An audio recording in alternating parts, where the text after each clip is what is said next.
Hey, what's going on? Welcome to Monday. If you have stumbled upon the DraftKings YouTube, Twitch, or Twitter pages, you've found The Sweat. It's a fun little show we bring you 6 days a week to keep you company and, of course, keep the lights on. I'm Adam Kaufman. You're stuck with me the next hour, but we also have DK contributors Jeff Ulrich and Pierce Dietrich just to help soften the blow a little bit. Boys, I've missed you both terribly.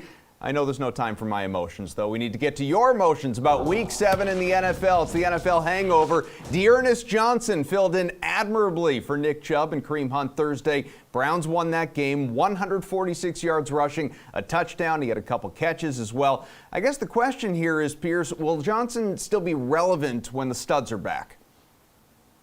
No. Next question. All right, Jeff, over to you. Yeah, go ahead. Denver is not a very good team, as we're finding out. Yeah, it's a great performance if we still think Denver is good, which I did on Thursday. I no longer think that Denver has a good defense. So congratulations. When Chubb comes back, when Hunt comes back, it's their team. So, I mean, just don't ever think that if the Browns are wise, his trade value is never going to be higher. His stock is never going to be higher. Trade him now. And I know there's not a lot of teams that need a running back, but maybe Carolina, maybe the Giants, maybe San Francisco. I take a third or fourth round pick from this guy, whatever you can get, because he's going right back to the bench. So, Jeff, all the people that flock to the waiver wire for season long to pick this guy up can get ready to drop him promptly. Oh, yeah. Put D'Ernest on the trade block. I mean, D'Ernest went to camp. Like, it's not happening again, right? Now, I like Pierce. I hope this guy cashes in somewhere, either in a trade or, like, with a contract next year. But as far as Cleveland goes, man, I mean, like, you couldn't think of a worse depth chart to try and hop over. I mean, you've got maybe one of the, like, top 3 elite rushers in Nick Chubb, and then you've got a fantastic all-around back in Kareem Hunt, who, you know, is very good in the red zone as well. So, no, I mean, look, they might work him in a little bit more as, like, a receiver or something just because they're kind of thin at that position. But Johnson isn't going to see a ton of usage. It's certainly not going to become, like, some three-headed monster unless the injury issues persist. But I don't think either guy is seriously banged up. So once Hunt and Chubb get healthy, yeah, you can pretty much cross D'Ernest off the list for fantasy purposes for the rest of the year. We've got a crack graphic staff here. If somebody could Photoshop some sort of D'Ernest went to camp movie poster, that would just be, I want that. I want to hang that in my home. I mean, I'm still waiting, but yeah. Titans handled the defending AFC champion Chiefs, of course, after a big win over the Bills, guys. Tennessee plus 800 to win the conference. That's still behind Buffalo, Kansas City, Baltimore. Does Mike Vrabel's squad deserve more love, Moose?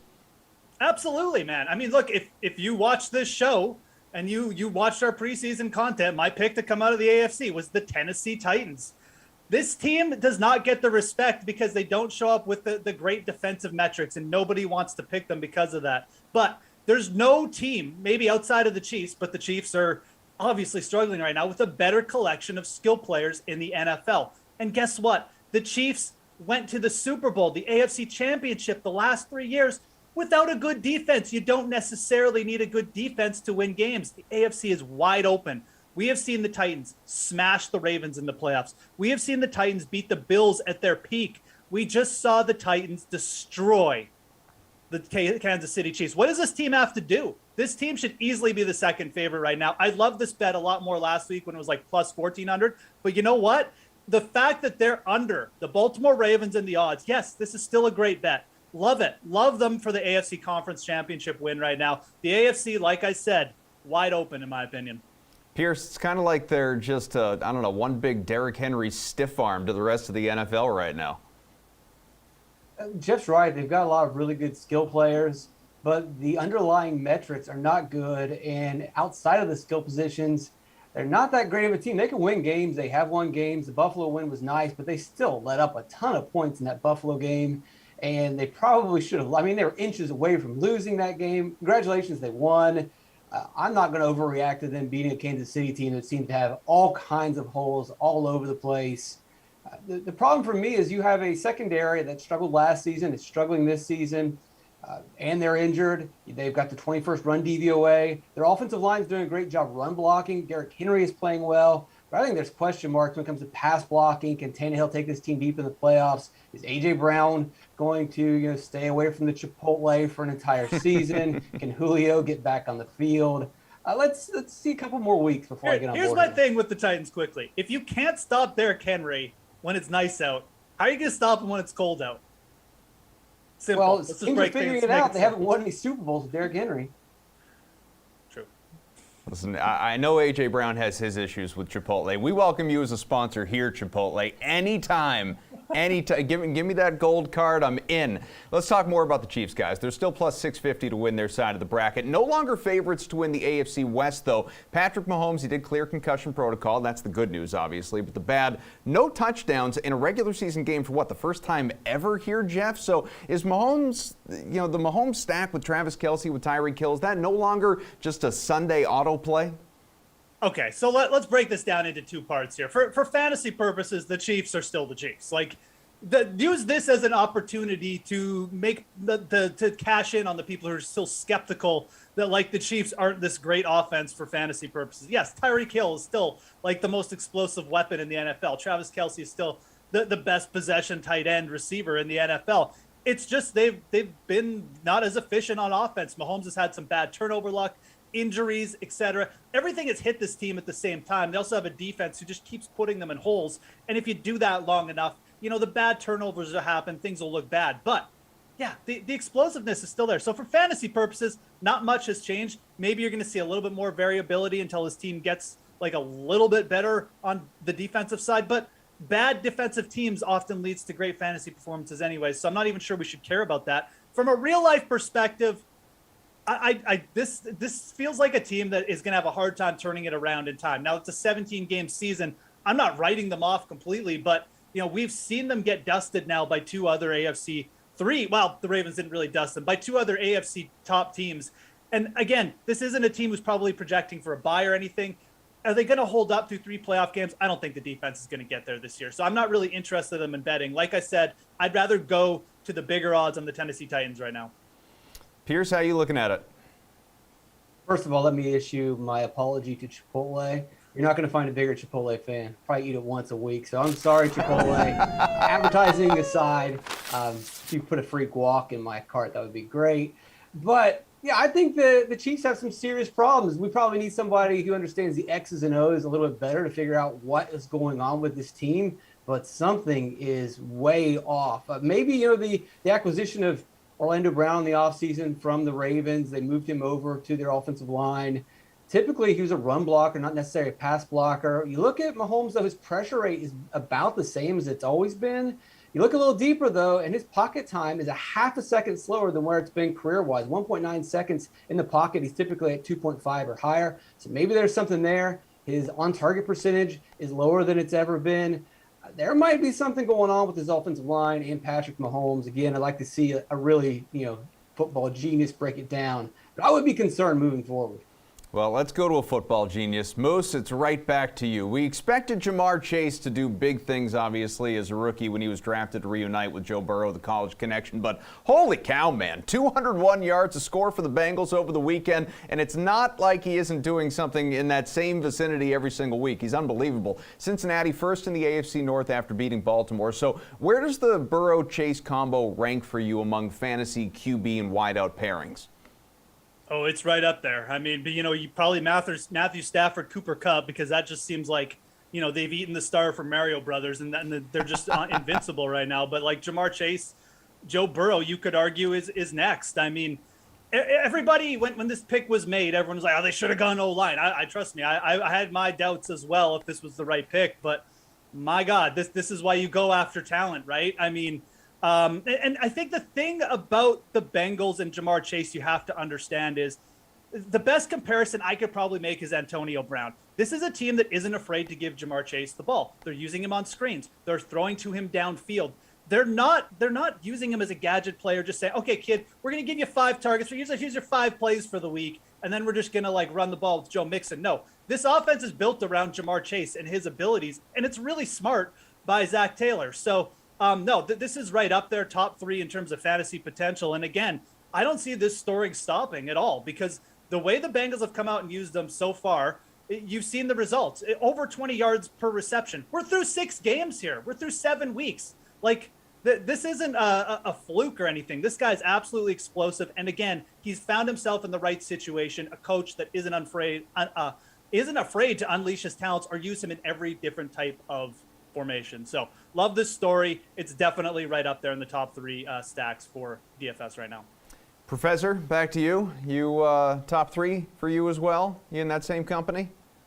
They're not Rodgers and Adams yet, but the fact that I'm even mentioning Aaron Rodgers and Devontae Adams says a lot. We've got a second-year quarterback and a rookie wide receiver in the same conversation. It's pretty amazing. Jamar Chase has already shown that he can break these big plays. But then this week against Baltimore, this touchdown, that 70-yard touchdown, he broke 3 tackles, and it was against one of the best cornerbacks in football. What else does this guy need to do? He's only getting better every week. And we're also seeing Burrow get better every week. He can hit the big pass. The offensive line play is amazing. He had I think a 3% pressure rate last week. He almost threw no bad passes.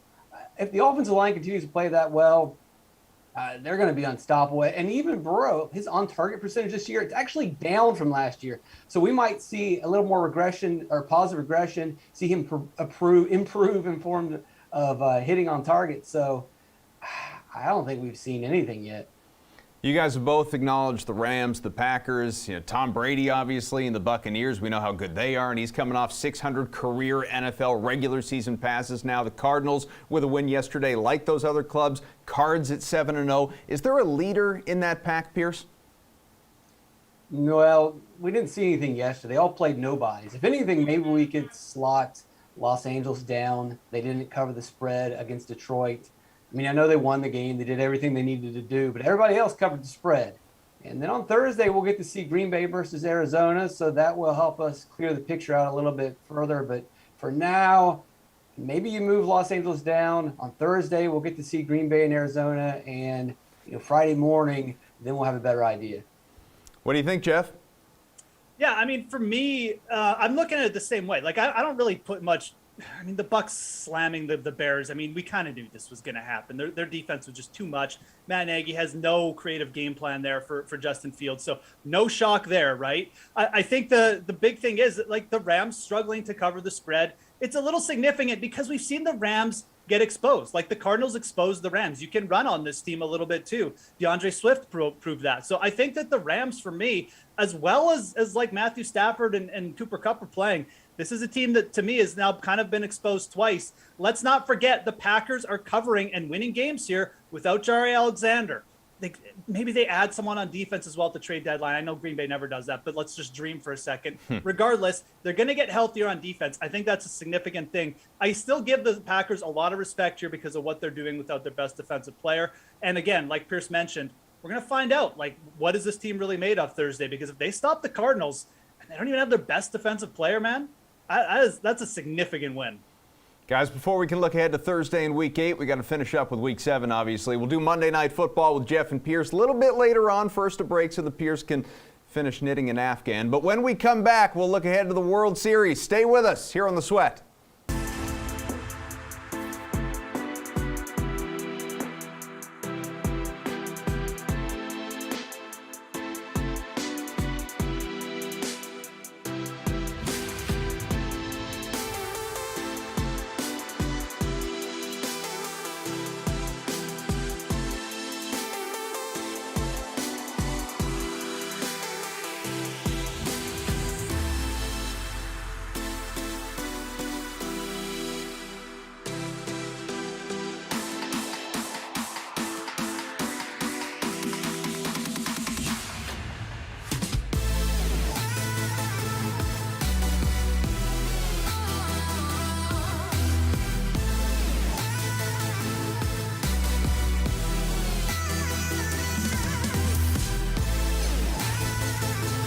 We're back here on The Sweat. It's a new week and a new week for baseball as well. The World Series begins tomorrow between Houston and Atlanta. Now, we've seen these clubs meet in the playoffs quite a few times. Not since 2005, though, when the Astros, of course, were back in the National League. So let's get into it with Eric Halterman and Paul Bruno, our friends from RotoWire. Guys, how are you? It's good to see you. Like I said, Game 1 obviously is tomorrow. Framber Valdez and World Series winner and grizzled vet Charlie Morton. They will square off in Game 1. The Braves are plus 110 on the money line. The Astros minus 130. Run total stands at 8. Eric, we start with you. Who's got the early edge? Well, I think my general rule throughout the playoffs has been every playoff game is closer to a coin flip than you probably think they are. If you need proof of that, look who's the World Series representative for the National League. No offense to the Braves, they are a fine team, but I think pretty much everybody would have said they were, probably the least talented team in all of the playoffs, and they're here. So I'll take the plus money here. It's plus 115 for the Braves now. Um, I think Charlie Morton, I like him more than I like Framber Valdez. He was better down the stretch, 2.60 ERA in September compared to 3.94 for Valdez in the final month of the regular season. He's been about half a run better in the playoffs as well. So I think at a plus money, I think I'd probably even take this one at even money. I think it's pretty clear Atlanta given the odds here. Paul, you following that same logic? I absolutely agree with my colleague and teammate. I like the Braves to get an early edge behind Charlie Morton in the early going of Game 1. He's been the hotter of the two starters. Eric gave you some of the numbers. I'll give you some more. Morton has not allowed more than 3 runs in any of his last 10 appearances while holding opponents to a paltry 176 batting average and a whip under 1. The strikeout to walk ratio is fantastic as well, and only 5 homers in last 55 innings that he's worked. Meanwhile, Valdez has been roughed up for 4 runs in 4 of his last 8 starts. So a little more inconsistency there. And I just think that Morton, with the experience that he has under his belt, is the better play tonight. All right, well, let's stay with you here, Pablo. How about favorite Game 1 prop or player prop? What do you think? I like the pitcher strikeout props in a parlay, I'll say. Morton is a lock to go over 3.5, but the payoff's only minus 200. So why not combine it with Framber Valdez to go over 4.5 tomorrow as well? I think the pitchers will set the tone early in the game. It's nervous time with all the chips on the table, so I favor the likelihood of a pitcher's duel against some over-anxious batters on Tuesday. Eric, you think we're going to get a low-scoring one as well? I definitely am with Paul on that strikeouts for Charlie Morton, at least on that half. Minus 200 is not a good payout, but it means he needs to do it 2/3 of the time, though. And I think he'll do way more likely than a 67% chance to get at least 4 strikeouts here. Between the playoffs and the regular season, he's hit the over in, 32 out of 36 starts. That's not quite right. 32 out of 36. That is the math here. 89% of the time. That's way more than 67% of the time. So doing math on the fly here early in the morning. Good stuff, as always. Again, not a great payout. I normally wouldn't recommend anything close to minus 200, but when the guy's doing it 90% of the time, this could easily be minus 400, and you'd have a pretty good deal. Eric, I'm all Ron Burgundy over here. I get to just read what's in front of me, so I'm glad that you are the one doing the math. Let's stay with you here. The DK Sportsbook, of course, has plus 150 odds on the series going less than 5.5 games, plus 200 for a Game 7. So how many games are we looking at? 6. We'll go from some math to some logic here. In general, it's actually not a great idea to say that it's going 7 games. When you're betting on a series going 7 games, what you're saying is either the team that I think will win is going to be down heading into Game 6, so they're going to lose 3 of the first 5, or they're specifically going to lose Game 6. I mean, if they come in up 3-2 and you think they're the better team, you should just pick them to win Game 6 and not Game 7. So I like this going 6 games here. I don't think, even though we've had a bit of a run of Game 7s lately, I think it's been some like 3 or 4 of the last 7, but it was just 1 of the last 11 prior to that recent run. So there's been a little bit of a historical anomaly in terms of Game 7s recently, but in general, it doesn't actually make logical sense to say that the series is going 7 games. Let's go back to the man with many leather-bound books. What do you say? Less than 5.5, Game 7, or like Eric said, we meet in the middle at 6? You know what? I'm right with Eric, and he covered all my talking points, so I say it's going to go 6 as well. And let's go on to the next question, boys. Fair enough. Braves at plus 130 to win here, Paul. Now the Astros are minus 155. Do you have an exact series prediction for us? And I'm hoping you do. I'm hoping you both do, because I feel like maybe we'll get a disagreement amongst you. I have to lean on the Houston club. I know they're almost the bad guys in this scenario. Almost. You want the good guys to win, and so I have to say it's the veteran experience that they have in the postseason that's going to tilt the result in their favor. Atlanta, for me, seems kind of new to the World Series party and may not quite be ready for the big stage. So I think it's Houston easily at the end of the day. Paul, the Braves won in 1995. How dare you? What do you think, Eric? What do you have? Yeah, if the Lions weren't part of the picture, I think I might slightly lean Houston here, although without Lance McCullers, that's a pretty shaky rotation for a World Series winning team. Even there, it'd be quite close to 50-50. Given that you're getting plus money with the Braves and not great odds at all with Houston, I like the Atlanta side a lot better here. That plus 130 says they have a 43.5% chance of winning it. Fangraphs playoff odds have this as nearly a coin flip. They have it as 51.5 for the Astros, 48.5 for the Braves. So that actually says you're getting a pretty good deal, about 5 percentage points worth on the Atlanta side. And I like that logic there. I'm going to go Atlanta. And again, based on what I said earlier, I am logically obligated to pick them at 6, not 7. Any World Series MVP odds stand out to you, Eric? So the main thing that stands out is it's pretty random. Let's look at the last 5 here. Corey Seager, not the Dodgers' best bat. Good hitter, not their best bat, though, I would say. Steven Strasburg, Nationals #2 starter. Steve Pearce, fringe player. I don't even know. Do we call him more than that? Obviously, he was hot for that postseason, but not the guy you'd pick at the start of the season. George Springer arguably was the Astros' best bat, or at least in that top tier. But then Ben Zobrist before him, you wouldn't say he was the best Cub either. So it's pretty clear that it's just going to be one of the guys who hits pretty well or pitches pretty well. So I'd go with the bottom of the top tier. If you're picking the Astros, I like Kyle Tucker at plus 1,200. I guess Alex Bregman is slightly better odds, but I like Tucker more the way he's been hitting lately. But given my Atlanta pick, I actually like the two top starters, Max Fried at plus 2,000 and Charlie Morton, I think, is my favorite on there at plus 2,500. Given the way the narrative has gone throughout the playoffs, with everybody getting mad at how short the starting pitchers are allowed to throw, if Charlie Morton has 2 6-inning starts where he gives up, a run or 2 at most, maybe even has 1 shutout, 6 innings, 7 innings in there, I think that's an MVP performance based on the way the playoffs gone overall.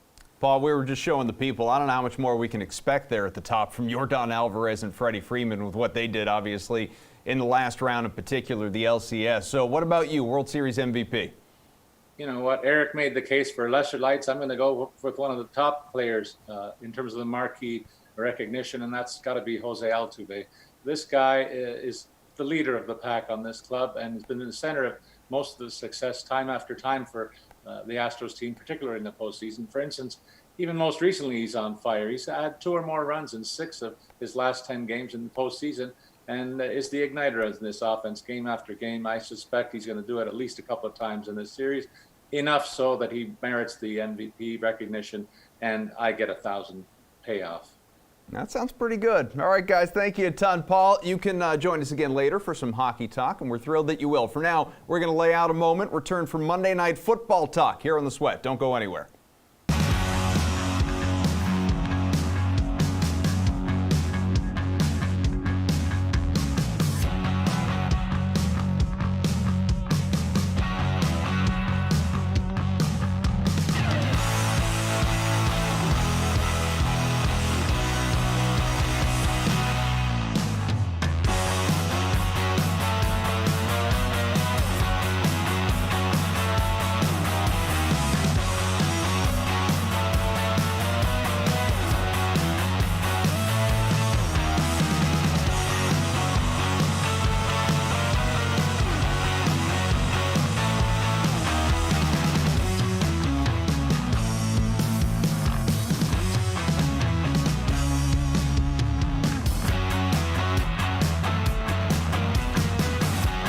Let's get back to football. A little Monday night variety to cap Week 7, obviously, where we need your favorite daily fantasy and sportsbook plays for New Orleans and Seattle. And, of course, we bring back Jeff Ulrich and Pierce Dietrich. And, guys, for people that are thinking about chasing the big money, of course, in this showdown contest, it all starts at the top. The captain spot in the DFS showdown. Pierce, who do you have? Alvin Kamara. You look at the last game before the bye against Washington. Season high in targets and routes, got a receiving touchdown. He's going to face Seattle, who are in bottom 6 when it comes to receptions to running backs, receiving yards to running backs, rushing yards to running backs, rushing touchdowns to running backs. It's a premium spot. But the biggest play here is that Taysom Hill is out. You don't have to worry about him poaching touchdowns. Kamara's over-under is at 93 yards rushing, which is a huge number, 30 receiving yards. Kamara's going to be my guy. Jeff, did I shame Pierce into taking off his cardigan? I guess, yeah, I didn't even notice that. I mean, Man, I guys didn't mean trying to to class do things that. up around here, and you just get taken down a notch. Trust me, that's why I only wear t-shirts now. Apparently. Look, this is a hard game to really go against like Kamara. I mean, it is a really, really tough spot. You've got basically nobody on Seattle who is interesting. Pierce makes a fantastic point with Taysom Hill being out. This is a massive spot for Alvin Kamara. Now, I will say this. Jameis Winston, I think, is the other player you can think about pivoting to in the captain spot. If Alvin Kamara isn't getting into the end zone twice, it's because A, Jameis Winston threw the ball in there, and B, he might have rushed it in there too. Let's not overlook the fact Winston has over 19 rush yards in 3 of his 5 starts this year. He's taken 3 or more rushes. And again, there's no red zone gadget play to rush the ball. Winston, big guy. We know he can pile in there. He's definitely done it all throughout his career. He could be the red zone rusher. So if he gets all the touchdowns, and it's definitely a possibility, again, touchdown is a much more variable statistic than receptions and carries and stuff like that. Winston could be the highest scorer here, but I really don't want to look past those 2 guys. I really think you have to go there. And Winston really is like the big GPP pivot. That's it. So if you're making like a bunch of lineups, I would definitely use him in some of the captain spots, but it's really only to get away from the very chalky Alvin Kamara, who you should still probably play in your captain spot. Jeff, I know obviously when talking about Seattle, we're not talking about Russell Wilson, we're talking about Geno Smith. That being said, if you're looking to stack somebody with your captain, are you still targeting maybe one of those wideouts, a DK Metcalf or obviously Tyler Lockett? Yeah, I mean, I think when you look at the usage from Geno Smith's game, I mean, trying to get DK Metcalf involved a little bit more, either downfield or just on shorter screens. I'm not expecting a breakout game or like a career performance here from DK Metcalf, but this is a low scoring game. We've got a 41.5 point total.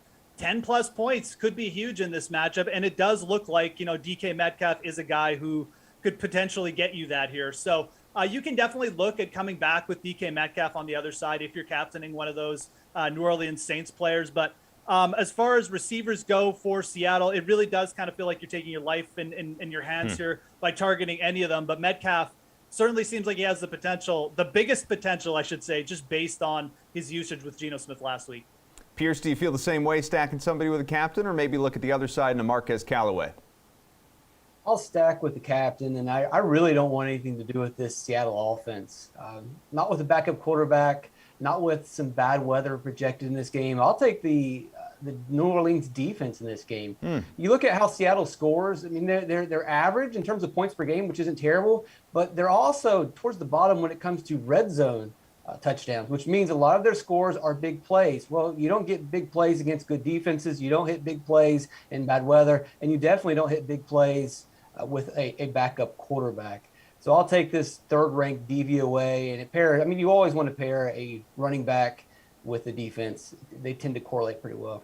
Pierce, it feels like kind of a silly question to ask you when we're talking about a showdown, but you look at just the salaries. I mean, Geno Smith, Jameis Winston, they're both sub 6K guys.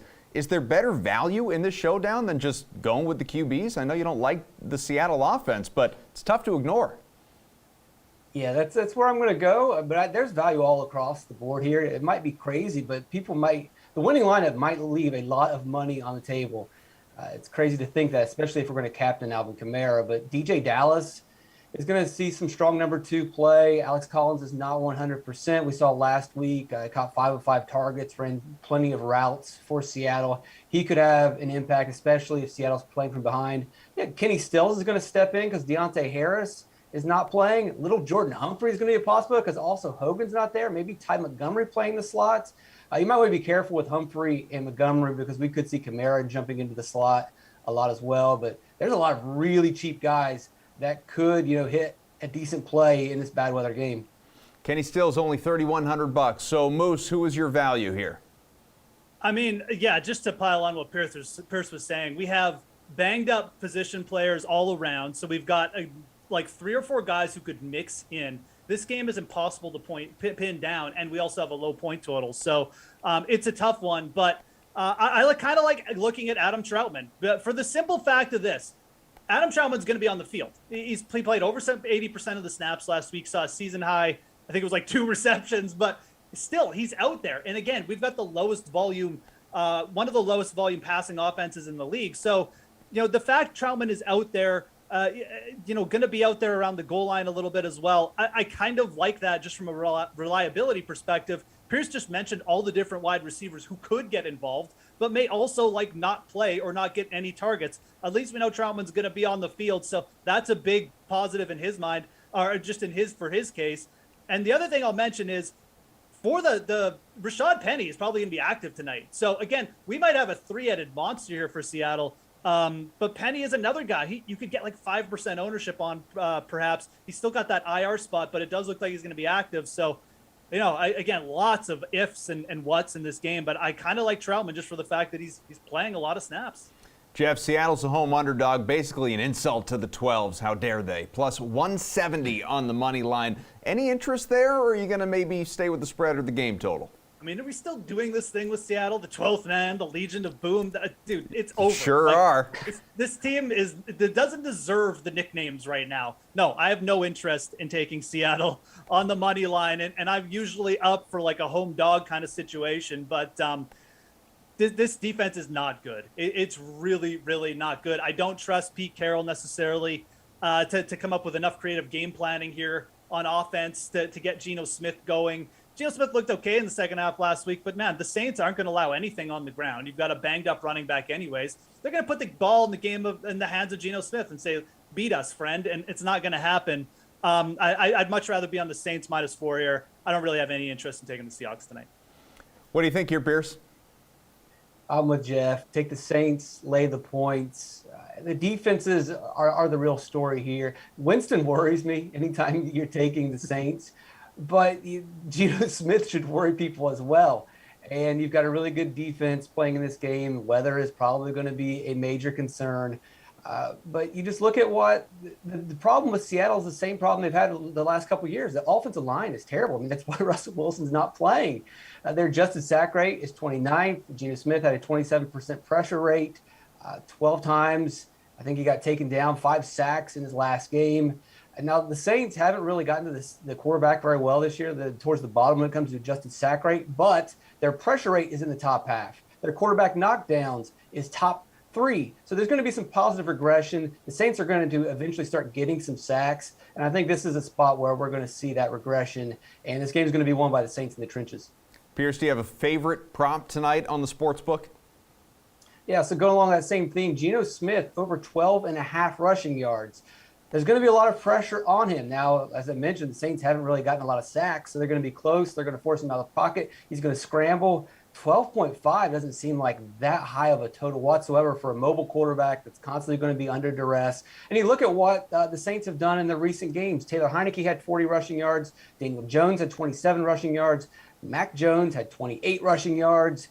Geno should be able to get over 12.5. I'm very confident in this one. What do you think, Jeff? I mean, again, with how many question marks we have in this game, people banged up and stuff, I think this is a good night to look for some really long shot kind of exotic props. And if you go into the player parlays on the DK Sportsbook, you can find Alvin Kamara for over 125 rush yards and over 50 receiving yards. Pierce mentioned it, and it's a big point. Taysom Hill not in the game. That's 6 extra touches for Kamara. That means more rushes. That means more receiving yards as well. This is a player who can easily break off a 70-yard touchdown, a 30, 40-yard screen pass, and all of a sudden, you look at the end of the game, he's got over 200 yards. This is definitely a bust-out spot. Seattle's defense, not good in terms of limiting the rush. They're not good at limiting receptions to opposing running backs. I think this is the type of shot where you don't lay as many units, you don't put as much investment in, but you take some big odds. Again, it's plus 1,200 for Kamara to go over 125 and 50 receiving yards. I like these props on Kamara tonight. The other thing you could do is look at him as a multiple touchdown scorer at plus 360. So go big on Alvin Kamara because it's probably going to be a big night. All right, Moose, you hit us with some props that you like, obviously. You both did. But right now, we need your favorite bet, your slate-approved pick. Yeah, I'm gonna go with Adam Troutman to score a touchdown. Again, I'm not going small. I'm not gonna rink and dink it here. I do like Kamara to have a big night on the ground, but the touchdown variability you can really kind of dial up here, and it's plus 380. This is a player who's been on the field playing a lot, and now the Saints are even more banged up. I think you take a shot here because I do kind of feel like the Saints are going to win this one going away. Pierce, slate-approved pick. Let's parlay Geno Smith over 12.5 rushing yards with Alvin Kamara over 30.5 receiving yards. I mentioned earlier, Seattle has allowed the second most receiving yards to running backs, but Kamara is going to be all over the field. He's going to be very active with Deontay Harris out. Chris Hogan's no longer on the team. You're going to see him lining up like we've seen before in the slot as receiver. He's going to be real active. 30.5 seems way too low. Pierce, I really did like your sweater. Thanks. You can bring it back anytime. Nice to see you again, Kaufman. Oh, it's good to see you. The gang's all back. Thanks to Pierce, thanks to Moose. We're going to step aside when we come back. A little hockey talk. Jeff will come on back for that along with Paul. Stay with us here on The Sweat.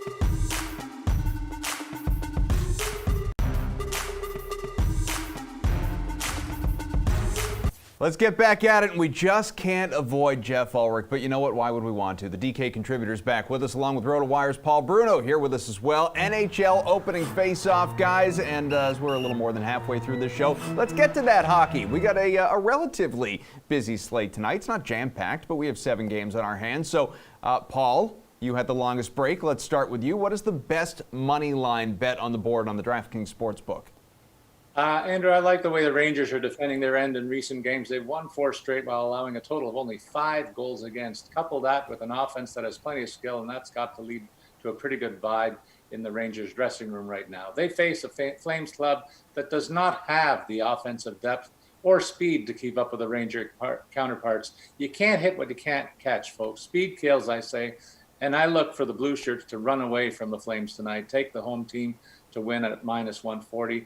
My podcast partner, AJ, is missing today, so he's going to want to be tuning in later when I say the Leafs have sucked so far. And I can't really explain why Carolina is only a -125 favorite tonight. The home side's 4-0 and has looked as good as advertised in preseason rankings. Take Carolina in this one. I'll have more to say about Toronto later. Jeff, you must have a favorite money line bet. I have a favorite money line bet, and I'm also going to make a case for perhaps taking a big dog tonight. But my favorite one, it's going to be the Dallas Stars at -130. You look, they're on the road here, but you look at what Columbus and Dallas have done. You know, a lot of their metrics are the same. Expected goal rate percentage. Neither team is like flashing a ton of potential right now, but you feel like the Stars studs are going to get off the pine here pretty quickly. They've got a healthy Tyler Seguin. They've got their back end healthy. And the biggest thing here is Columbus is still a bad defensive team. They're not good on the penalty kill. They're 8th in terms of quality scoring chances allowed on the year so far. They give up a lot of shots on goals. And Braden Holtby is playing really well for the Dallas Stars. It's still early in the year. I'm going to ride that train. I think Dallas is a little bit underrated here at -130. Again, I think the Blue Jackets may be due for a little slump here just in terms of the defensive play. But I think this is a spot where you should and could bet the Arizona Coyotes a +330. They're getting Spencer Knight in goal here. The rookie, definitely, I like him, but he's sat on the pine a little bit. He could be a little bit rusty. And again, when you get an NHL underdog, a +330, it's not the worst idea in the world to just sprinkle a little bit on the money line there. The Coyotes are going to win a game at some point this year, and the Panthers probably aren't quite as good as they've looked. So again, getting a rookie netminder in, that's a really big line, and I don't hate sprinkling it tonight. Moose, obviously taking a look at, we were showing you on our video board before, but the over-unders here for the NHL, it's your NHL standard 5.5 basically across the board. But do you have a favorite total that's best to target?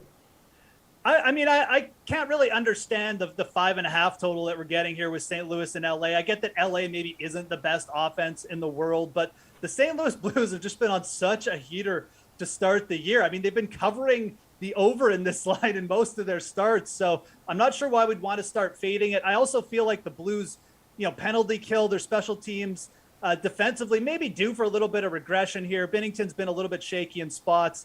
I see like some kind of 4-3, 5-3 game here. So I think this 5.5 is worth attacking to the over. Paul, which is your favorite to target here? First, I got to say I like both Jeff's picks, so I'm going to pivot to other ones that I have in mind. The Maple Leaf season is rapidly disintegrating into desperate situations. Their top players are simply not playing up to par in any game so far. Tonight, they faced their former number one goalie in Freddie Anderson. He's now playing for the Hurricanes, who are living up to the forecast that we had for them at the beginning of the season. They're 4-0 right now. I have to think the Leafs offensive stars have a book on Freddie, though, so they should score a few. I just don't think it's going to be enough. I think the Canes are going to score a few more. The over of 6 will fall early in this one. I also look at the battle between nation capitals here. Ottawa is a little undermanned as they face the Washington Caps at home tonight. Starting goalie Matt Murray is now dealing with a head injury. This guy just can't stay healthy, folks. Meanwhile, center Shane Pinto and winger Colin White join him in the infirmary. Washington, meanwhile, is undefeated in 5 games and not missing a beat despite not having one of their leaders, Nicholas Backstrom, in their lineup. They have scored at least 4 goals in 4 of their 5 games, and you can make it 5 out of 6 on that stat tonight in Ottawa. Take the over of 6.5, pay off here. Let's do a little daily fantasy hockey here, Paul. Who's in goal for you in your lineups tonight, and why is it Jordan Binnington? Because he lives just down the road. But look, this is a night when the high win probability causes me to go to the high end of the DK price list tonight. You mentioned Jeff mentioned the Florida goalie situation. I'm going to pick whoever starts for them against the underwhelming Arizona Coyotes. The $8,500 price tag applies to both Bobrovsky and Knight. So just make sure you got the right guy in there. Similarly, Vasilevsky and Elliott each carry an $8,300 price tag into their game. And I think you got to check the RotoWire lineups a little bit later today. AJ's probably hard at work at that. Another plug for my partner. And he and the team do a great job looking at that stuff. So make sure you get the right goalie in the nets for one or both of those games tonight. Jeff, I hope you're going to put some respect on Spencer Knight's name. I mean, look, he's definitely a really solid rookie goaltender. Again, but Bobrovsky has been playing, so if Spencer Knight does play, could be rusty. Probably, like, he's playing the Coyotes, probably going to win. But I like going a little bit cheaper. I mean, I think Igor Shesterkin has played fantastic to start the year.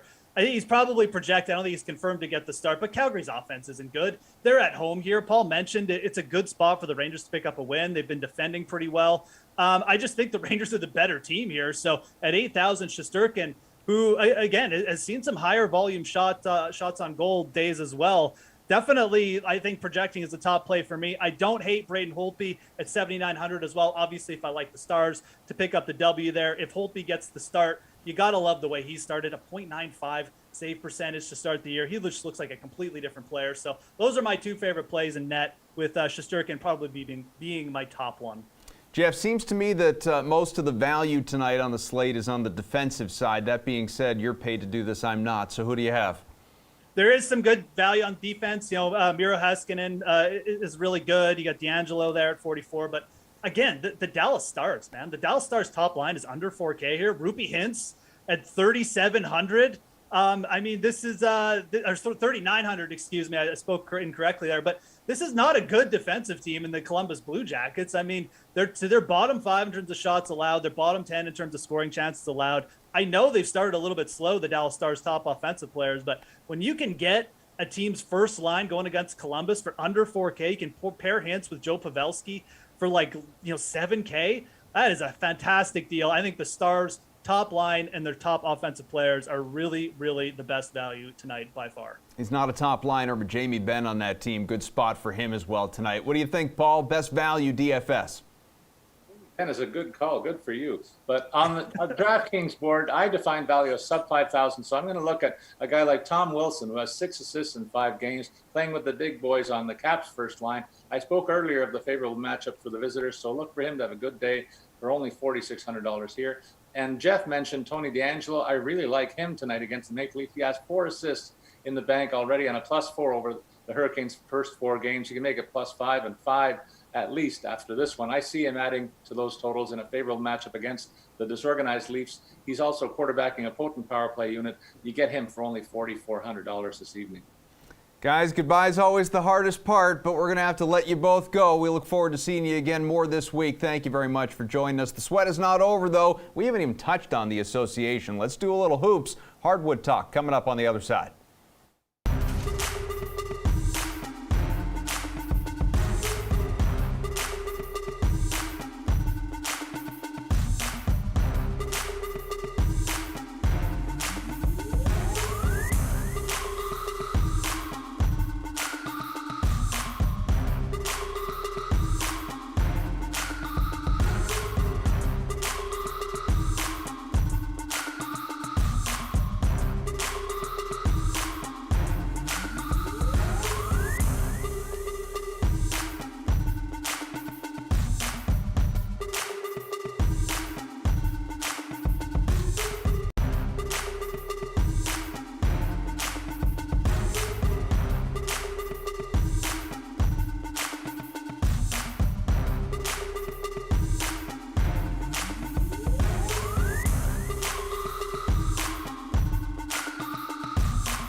We are down to our last segment here on The Sweat. I know it flies by here on a Monday. You can always go back, relive the show, and catch up for what you need for a little bit later on. We encourage that you do so, YouTube, wherever else. But let's get to some hoops. DraftKings contributor Kenny Ducey, RotoWire's Nick Whalen. They join me now. It's NBA Price Check, guys. Need your favorite players in each price range that I'm going to give you for tonight's 9-game NBA slate. We begin guard over $7,500. Nick, let's start with you. And I just want to throw out, what do you think of Fred VanVleet tonight? I like him.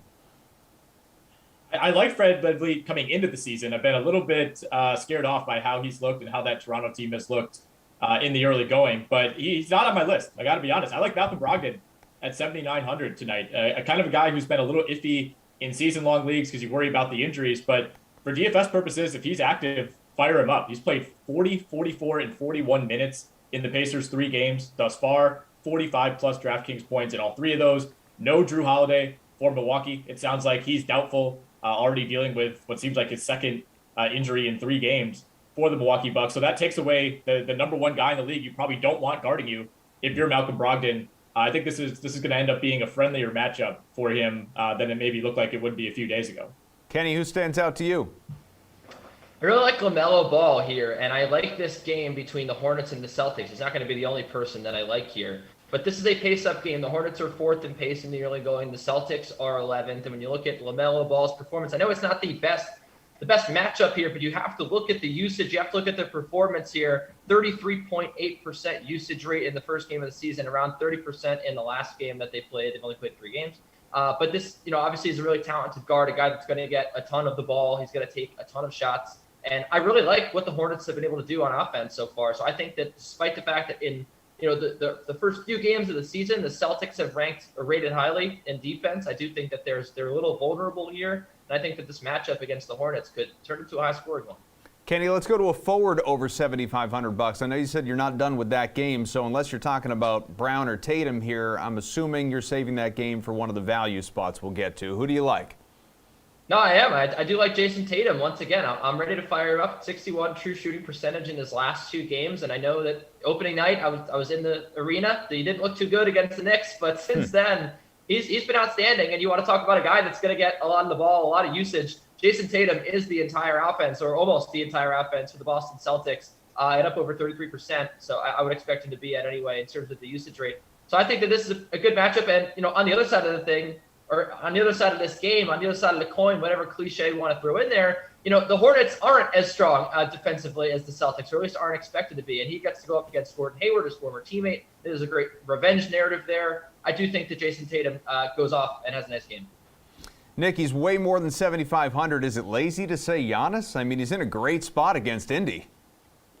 He is in a good spot. Again, no Brook Lopez for Milwaukee, likely no Drew Holiday. So I think you're totally justifiable throwing Giannis in the lineup tonight. If you want to go away from Giannis, I like Paul George at just over 10,000. He's coming off of a 66 DraftKings point game. I think Domantas Sabonis on the other side of that Milwaukee-Indiana matchup. No Brook Lopez, I think, helps him out. He's at 9,900.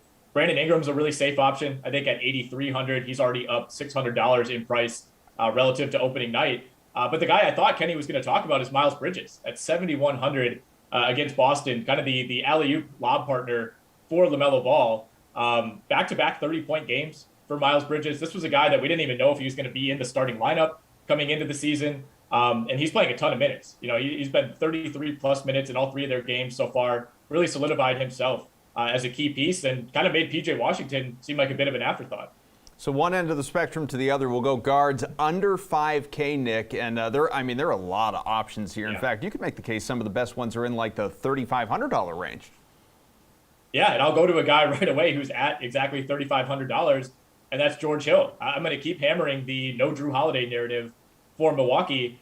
This is a team that when everybody's healthy, they seem really deep. All of a sudden you take away a few pieces and you're down to, a veteran guard who you kind of brought back on a feel-good contract. But George Hill's probably going to play a lot of minutes for Milwaukee tonight. He was up over 20 DraftKings points in their last game, which Holiday missed. I think Grayson Allen at 4,600 for Milwaukee makes some sense given the injury situation there. And if you really want to save money, I think Anthony Simons at 3,600. I know we're going on like year 4 of like, this is the Anthony Simons breakout year, but Portland needs to get something from him. He's kind of their 3rd, 4th guard right now. Sounds like Norman Powell won't play in that game tonight. So maybe some increased opportunity for Simons. You can put Jeremy Lamb, Luke Kennard, guys like that in there too, Kenny. Who do you like? Guard sub 5K. Yeah, well, Nick throws out 6 names. Of course, one of them is going to be my guy. I was going to talk about Anthony Simons here at $3,600. I think this is a really good price. He mentioned Norm Powell. Norm Powell is out. Tony Snell is out as well. And, really all there is behind CJ McCollum and Damian Lillard is Ben McLemore. And I think the net for Simons is better than Ben McLemore. I also think that the Blazers would decide to go small here, maybe throw a 3-guard lineup out there and get Simons in the mix. And I think they'd be pretty wise to. He's a good defender. He's a very, very good shooter. I love the confidence that this kid plays with. I know that we've been waiting a while for his breakout, but, so far, so good this year, 14 points per game. And when you look at this matchup, I'm a big Clippers fan. I love the Clippers, right? You remember last postseason, I waxed poetic about the Clippers, but we have to pivot quickly in today's world, and especially when there's money on the line, right? The Clippers defense hasn't looked so good in the early going. It could be good. Sure, it will be good by the end of the season. But so far, this is not one of the best 3-point shooting defenses that we saw from last year. So I think that there's an opportunity for Simons to knock a few down, to get some DraftKings fantasy points. And I do think that he is a very exciting value option. You've each got about 15 seconds. A forward or center under 5K. Kenny. Not going to be very exciting, but $4,300. Naz Reid, Pelicans' 3rd most points in the paint allowed, can't defend inside. And I think he's going to get some minutes and just good cash game option there. What do you think, Nick? Precious Achiuwa, 4,500 against Chicago. He's got 40 and 31 DraftKings points over his last 2 games. Played 33 minutes against Dallas on Saturday. Nick Nurse, we're 3 games into the year. He's already publicly trashing Chris Boucher. I think Achiuwa has that center job to hold, at least for the time being. Listen, I think you're both precious, and so is sitting in this seat. Thanks so much for joining us, everyone, over the last little while, obviously. Remember, Madden 22 simulations coming your way on the DraftKings YouTube and Twitch channels throughout the day. Patriots-Bears coming up in a few minutes at noon. The Slate, 5 p.m. Eastern. Brendan Glasheen, Matt, Jeff, they'll be with you. NFL, MLB playoff talk, and so much more. We'll talk to you again here on The Sweat tomorrow.